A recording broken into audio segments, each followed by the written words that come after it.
तो आइए आपको तस्वीरें दिखाते हैं राजस्थान से, जो ऐतिहासिक तस्वीरें आई हैं। राजस्थान के बाड़मेर में ये तस्वीरें हाईवे किनारे बने एयर स्ट्रिप की हैं, जहां पर रक्षा मंत्री राजनाथ सिंह और सड़क परिवहन मंत्री नितिन गडकरी ने आज जैगुआर एयर स्ट्रिप का उद्घाटन किया। जमीन पर स्थित लक्ष्यों पर सटीक मार्क करने के अलावा ये एयरक्राफ्ट समुद्री लक्ष्यों को भी भेदने और उनको तबाह करने में सक्षम है।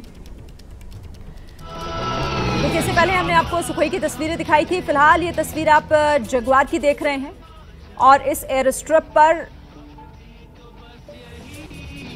टचडाउन और साथ ही लैंडिंग ये लगातार जो विमान हैं, जो एयरक्राफ्ट हैं, जो लड़ाकू विमान हैं वो कर रहे हैं। उद्घाटन राजनाथ सिंह और नितिन गडकरी इन्होंने किया है। बड़ा कार्यक्रम है ये, क्योंकि ये बहुत बड़ा प्रोजेक्ट है देश की सुरक्षा से जुड़ा हुआ। और फिलहाल जो तस्वीरें सामने आ रही हैं, सुखोई, चाहे वो हरकुलस हो या फिर जगुआर, ये सभी वो लड़ाकू विमान जो आज इस एयर स्ट्रिप पर या तो लैंड करेंगे या फिर टच डाउन इनका होना है। और तस्वीरें जो हो रही सामने आ रही हैं वो भी इस वक्त हम आपको दिखा रहे हैं बाड़मेर से। ये वो तस्वीरें जो कि पहली बार हम देख रहे हैं अपने देश में, पहली बार मिलिट्री एयरक्राफ्ट की लैंडिंग हो रही है। जगुआर की तस्वीरें आप देखिए।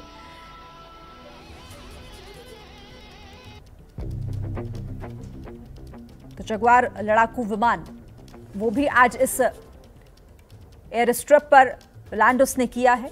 और कैसे ये वो लड़ाकू विमान जो कि अगर किसी भी तरीके की स्थिति ऐसी बिगड़ती है, मुश्किल हालात हो सकते हैं अगर, उसमें कैसे ये एयर स्ट्रिप मददगार साबित होगी, ये भी हम आपको लगातार बता ही रहे हैं। और सीमा पर इस राजस्थान में बाड़मेर में जिस जगह पर इस एयर स्ट्रिप को तैयार किया गया है वो भी presenting in front of you from your right Jaguar aircraft which will perform a touch and go exercise in front of you. Please give a big round of applause.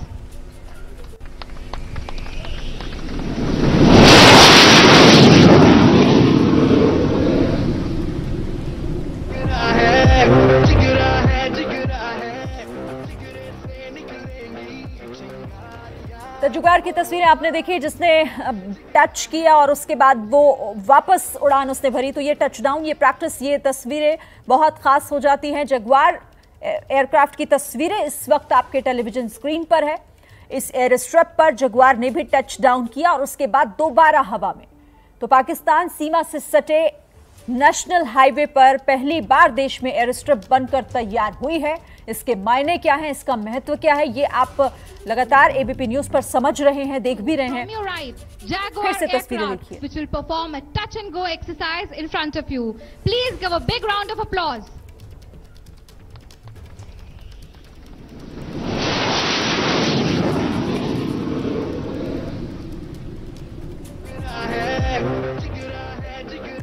Jaguar aircraft, इससे पहले Sukhoi की तस्वीरें भी आपने देखी और दोनों ही aircraft जो कि टच डाउन करके फिर से हवा में पहुंच गए, फिर से हवा में चले गए। और इस एयर स्ट्रिप को ऐसे ही मुश्किल हालातों पर अगर जरूरत पड़ती है तो इसका इस्तेमाल होगा इन विमानों को लैंड कराने के लिए या फिर यहां से उड़ान भरने के लिए। और ये वो तस्वीरें, जिस कार्यक्रम स्थल की तस्वीरें आप देख रहे हैं, यहीं एयर स्ट्रिप का निर्माण हुआ है। ये 33 करोड़ रुपए की लागत से बनकर तैयार हुई है। 19 महीने में इस पूरे प्रोजेक्ट को रेडी किया गया है और अब ये देश को समर्पित है। उद्घाटन राजनाथ सिंह और साथ ही नितिन गडकरी, जो कि यहाँ खासतौर पर इस कार्यक्रम में शामिल होने के लिए, इस पट्टी का उद्घाटन करने के लिए यहाँ पर पहुंचे हुए हैं। दो तस्वीरें आप देख रहे हैं। पहली तस्वीर उस मंच की जो कि रक्षा मंत्री है वहां पर और परिवहन मंत्री को भी आप देख रहे हैं। तो दूसरी तस्वीर में वो ऐतिहासिक दृश्य आपके सामने है जो कि भारत में कैसे सुरक्षा के लिहाज से महत्वपूर्ण हो जाता है। देश की सुरक्षा से जुड़ी तस्वीरें। जगुआर एक बार फिर से देखिए कि कैसे इस एयर स्ट्रिप पर उसने लैंड करते हुए हल्का टच डाउन किया और उसके बाद दोबारा हवा में एक उड़ान भरी है। और इसी तरीके से सुखोई ने भी उड़ान भरी, टच डाउन उसने भी किया इस एयर स्ट्रिप पर। पाकिस्तान सीमा से सटा हुआ है ये हाईवे और यहाँ इस एयर स्ट्रिप का निर्माण होना ये भी बताते हैं कि कैसे रणनीतिक लिहाज से भी बहुत महत्वपूर्ण हो जाता है। और हम लगातार इस पर चर्चा कर रहे हैं। नीरज भी मेरे साथ है और हमारे साथ रजत मिश्रा भी बने हुए हैं। रजत मिश्रा जी, हम तस्वीरें देख रहे हैं, आपको इन तस्वीरों को देखकर कैसा लगता है? मतलब आपके लिए या ये किसी कल्पना के पूरे होने जैसा है या फिर आपको क्या समझ आ रहा है, क्या महसूस इन तस्वीरों को देखकर?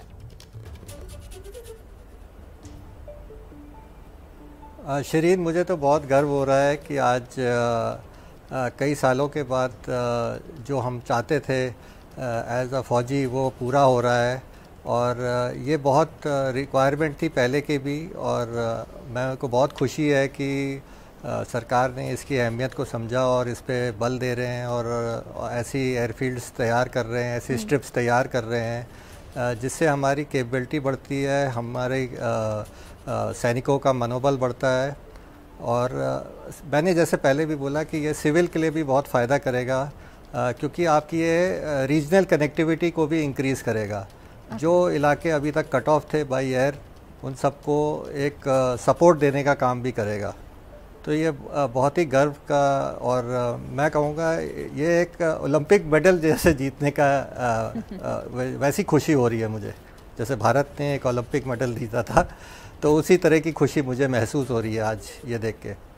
बिल्कुल, और देखिए इसलिए मैंने आपसे पूछा ना, क्योंकि आप बेहतर बता पाएंगे, आप विंग कमांडर रहे हैं। और अब जिस तरह की तस्वीरें हम देख रहे हैं, चाहे सुखोई हो, जगुआर हो, इस एयर स्ट्रिप पर टच डाउन करना और उसके बाद वहां से उठ जाना महत्वपूर्ण हो जाता है।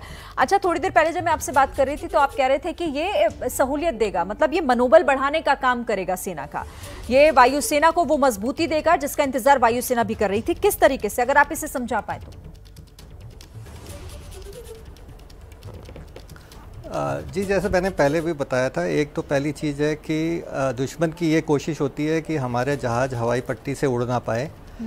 तो जैसे जैसे ये जितने ज़्यादा क्रिएट होंगे, हमारे पास इंफ्रास्ट्रक्चर बढ़ेगा, तो हमारी फोर्सेस क्या है, एक जगह कॉन्सेंट्रेट होके नहीं रह जाएंगी, हम अलग अलग इनको डिप्लॉय कर सकते हैं। दूसरी चीज़ है, अगर दुश्मन को मौका मिल जाता है हमारी किसी हवाई पट्टी को नुकसान पहुंचाने का, तो हमारे जहाज़ आसानी से इन हवाई पट्टियों पे रिकवर किए जा सकते हैं और आगे के ऑपरेशन भी किए जा सकते हैं यहाँ से। क्योंकि ये पट्टी जो हम कह रहे हैं इमरजेंसी लैंडिंग फील्ड, इसका नाम दे रखा है, बट ये एक्चुअली एक हवाई पट्टी जैसे एक नॉर्मल एयरफील्ड में होती है, एकदम वैसी ही है, इसमें कोई और डिफरेंस नहीं है। ओनली थिंग है, इसके अराउंड जो बाकी इंफ्रास्ट्रक्चर होता है वो मौजूद नहीं है, इसलिए हमें लग रहा है कि ये एक मतलब हाईवे का हिस्सा है या हाईवे से बस जुड़ी हुई एक पट्टी है। दूसरी चीज़ ये है, आर्मी का मनोबल बढ़ता है जब वो उसको एक फास्ट लॉजिस्टिक सपोर्ट मिलता है, चाहे उसको हथियार चाहिए हो, चाहे उसको आदमी चाहिए हो, या उसके जख्मी सोल्जर्स को बाहर निकालने की बारी आती है। तो ये एक बहुत बड़ा मनोबल का काम करता है, क्योंकि अभी तक आपने सिर्फ फाइटर एयरक्राफ्ट को, चाहे यमुना एक्सप्रेसवे हो, इनमें सिर्फ आपने फाइटर एयरक्राफ्ट को लैंड करते हुए, उड़ते हुए देखा है। बट अब ट्रांसपोर्ट एयरक्राफ्ट भी हम इधर लैंड कर पा रहे हैं, तो इसका मतलब है कि हम लार्ज वॉल्यूम में लोगों को ला सकते हैं, ले जा सकते हैं इन जगहों से। तो इससे बहुत मनोबल बढ़ता है आर्मी का, और शॉर्ट स्पैन में बहुत सी चीज़ें हम उनको जल्द से जल्द पहुंचा सकते हैं। ठीक है सर।